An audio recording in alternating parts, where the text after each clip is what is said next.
आप सरकार में भी हैं और सरकार का विरोध भी कर रहे हैं। इससे बड़ी दोगली नीति और तो कुछ हो ही नहीं सकती है। ये दोगलागिरी बंद कीजिए। आप लोग जितने सत्ताधारी दल के लोग हैं, अगर वास्तव में शिक्षक के हित ऐसी हैं तो जाके नीतीश कुमार के मुंह पर समर्थन वापसी का पर्चा ठोक दीजिए, चस्पा कर दीजिए और उसके बाद तब शिक्षक भी नहीं है। हम लोग जिस तरह से बुलेट ट्रेन की गति से आगे बढ़ रहे हैं और काम कर रहे हैं, हम लोग उसी तरीके से उनके पीछे पीछे लगे हुए हैं कि कहाँ कहाँ गलत कर रहे हैं, और जो कुछ भी ये गलत कर रहे हैं उसको हर स्तर पर हम लोग चुनौती देने की तैयारी में है।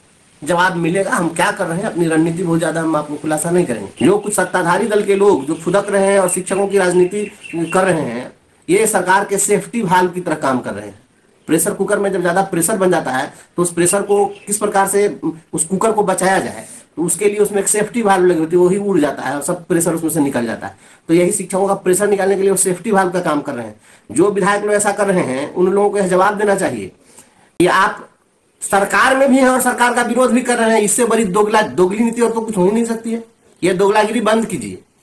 आप लोग जितने सत्ताधारी दल के लोग हैं, अगर वास्तव में शिक्षक के हित ऐसी हैं तो जाके नीतीश कुमार के मुंह पर समर्थन वापसी का पर्चा ठोक दीजिए, चस्पा कर दीजिए और उसके बाद तब शिक्षकों के बीच में आइए। एक और कहते हैं कि सरकार हमसे कुछ पूछकर काम नहीं कर रही है, तो आप विशेष सत्र बुलाने की राज्यपाल से मांग करिए कि इस मुद्दे पर सदन में बहस हो जाए और वोटिंग हो जाए। क्या विशेष सत्र की मांग आप नहीं कर सकते हैं? मांग करिए। ये तमाशा नहीं कीजिए। शिक्षकों को बेवकूफ बनाया जा रहा है और आने वाले समय में हम इसका भी भंडाफोड़ कर देंगे।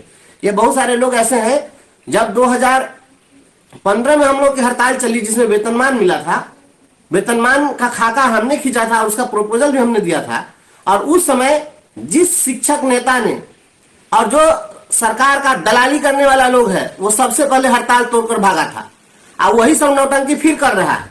ये सब तमाशा कर रहा है सरकार के इशारे पर। इससे शिक्षकों को सचेत रहने की जरूरत है।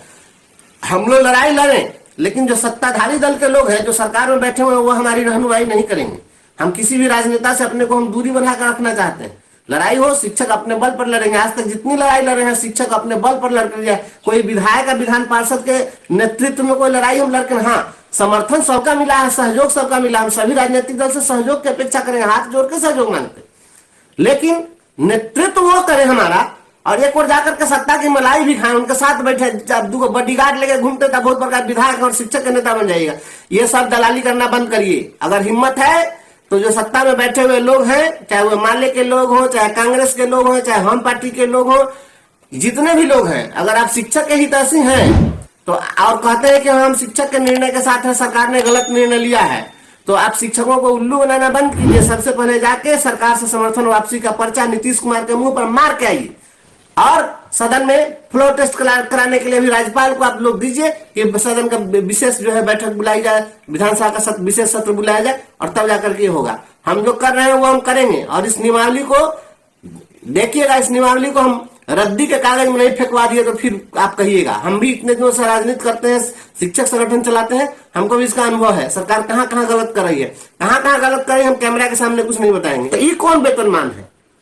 ये नया नया वेतनमान ऐसा थोड़ा नहीं होता है। पूरे देश के अंदर में जो पे कमीशन जब बनता है तो पे कमीशन एक वेतन की संरचना तैयार करती है। तो पे कमीशन के संरचना के हिसाब से कोई वेतनमान होता है, तो कोई पे कमीशन का कोई स्ट्रक्चर ही नहीं, तो क्या कहा जाएगा?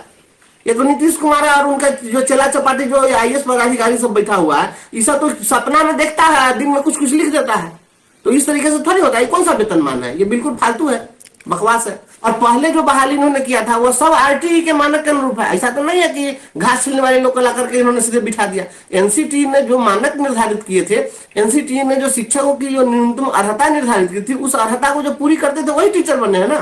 तो टीचर इज टीचर। तो ये तो एक तमाशा हो रहा है। अब सोचिए ना, पहले वाले लोगों का रेस नहीं निभाएंगे, किसमें बैठ जाइए। अब इसमें जब बैठ जाएंगे तो एक और, तो अगर उसमें से सिलेक्शन हो गया, पूर्व से नियोजित है उनका सिलेक्शन इस अध्यापक पद पर हो जाए, तो अब इसका नाम अध्यापक हो गया, लेकिन उधर तो एक पद खाली हो गया, एक पद भर दिया वो खाली हो गया। ये चलनी से पानी छान रहे हैं कि एक तरफ से भरते जाएगा, एक तरफ से गिरते जाएगा। ये कौन बहाली है भाई? ये बहाली करे कि तमाशा करे? बिहार के बच्चों के भविष्य के साथ खिलवाड़ हो रहा है। बहाली को बहाल कीजिएगा, गजब बात है। हम लोग जो कुछ भी करेंगे वो ठोस करेंगे, मुकम्मल करेंगे, निर्णायक करेंगे, उसका कुछ रिजल्ट आएगा।